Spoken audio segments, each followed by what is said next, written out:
This is Fat B Man, and we're over here on the side yard, and one of my commercial students, Mike Martin, he's from Kansas, and he's going to explain to you the difference in the different frames, the wax characteristics, and what to look for and what to watch out for.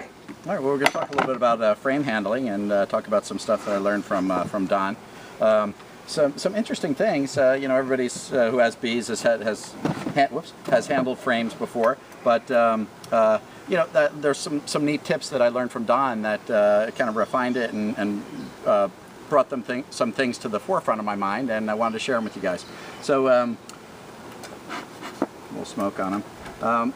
First thing is, you know, almost everybody knows, you know, you lift it up, you want to lift up a frame, especially if it's got any weight to it. You don't want to just grab it, you know, with a pincher grip. You want to get your fingers under the ears as well. So you've got control of it, you know, it's not going to slip out of your hands. If you do have to let a frame go for any reason, the best thing to do is get your thumb and forefinger in this little V there. You can see on the side how your fingers kind of push into there, and then you can let go with the rest of your fingers. And we walk clear across the yard holding them like this, even if they're a heavy frame. So that's a good way. The main rule of holding frames, especially when they've got weight, is to keep one of the three edges, either the side bars or the bottom bar, towards the ground to gravity. And so everybody, you know, will look first. You give it often looking for a queen, the queen, or looking in the cells for eggs. You get the sun to your back. You know, you hold it up like this. You know, that's the easy one. Checking this side.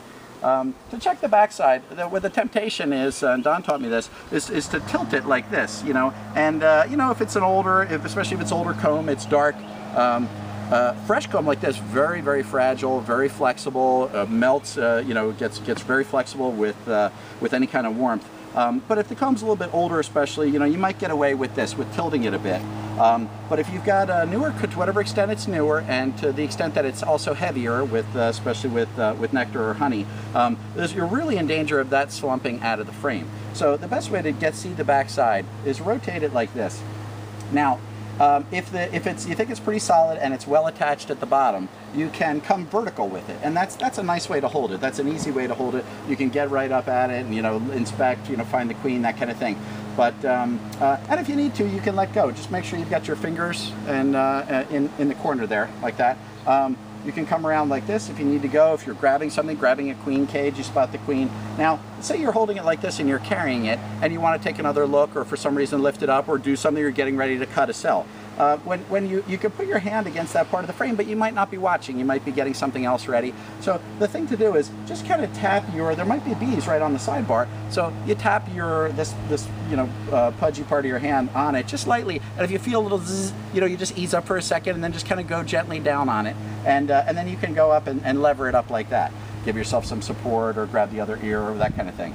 Or if you're going to set it in a hive as well, like that. So that's something to remember, pivoting it around like this. You know, sometimes people talk about going upside down.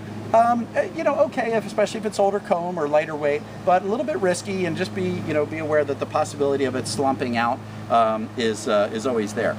So let me show you another frame. This was one that's well attached at the bottom. Interesting and important to note. While it's not drawn out all the way to the bottom, this foundation, which is Don's pesticide-free foundation that he presses, it all the way to the bottom, and it's definitely propolised and waxed in. So this second one, this is foundationless comb, and it's free comb. Now, so you can see how it's a little wiggly. It's not attached down at the bottom. So this is basically just you know, the equivalent of foundationless comb. Not quite like top bar, because you know, it's a little bit attached at the sides, but it's very wiggly, very fragile. This is older comb, been a few cycles of brood through it. It's got some darkness to it, some color.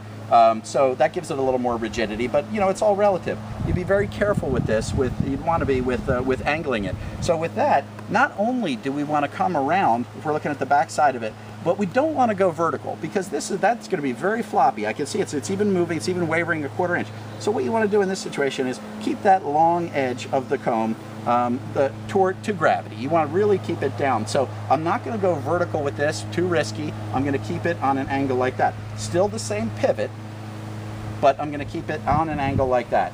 And then you know, the topmost attachment is always the most secure, and I want to really utilize that and take advantage of it.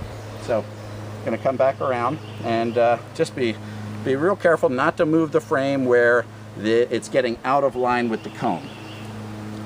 All right, on a hot day, on foundationless, which you have the comb and the honey at the top, that is your weakest part of that frame. So you don't want to lift it up like he's holding it.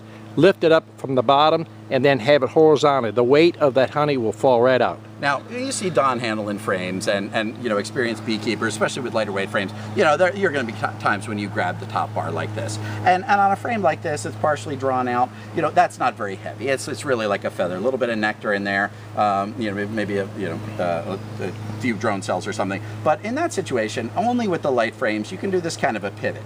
And you know, I'm not spinning it on a finger. You got a positive grip on it with 2 fingers, and then thumb and forefinger, and then middle finger. So you know, if we're doing an inspection, I'm just doing a quick inspection. Look, are there eggs? Is there brood? Is there honey? I just want to flip it around, do a quick check, see if there's a queen, something like that. You know, that's doable.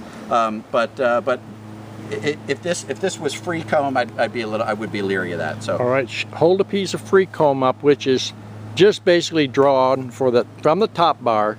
No other attachments to it other than what the bees attach to it. Yeah, this is a beautiful piece of comb that we just, the bees just drew out in a day on an empty frame. But it was as a double comb. It was a piggyback comb, so we pulled it out. But just beautifully drawn, Don's small cell bees, super even size cells, and you know, just a beautiful little miracle of nature. But interestingly, also, the genetics of Don's queens are so good. This is just laid. This is every one of these cells has an egg in it. I know you can't see it on the camera, but trust me, it's definitely instills faith in his genetics. So hope those tips help a little bit with frame handling, and it's stuff that, you know, for many experienced beekeepers is intuitive and may have learned by trial and error, etc., but really made a difference for me when learning those little tips from Don. Be sure to keep watching The Fat Bee Man. Appreciate it.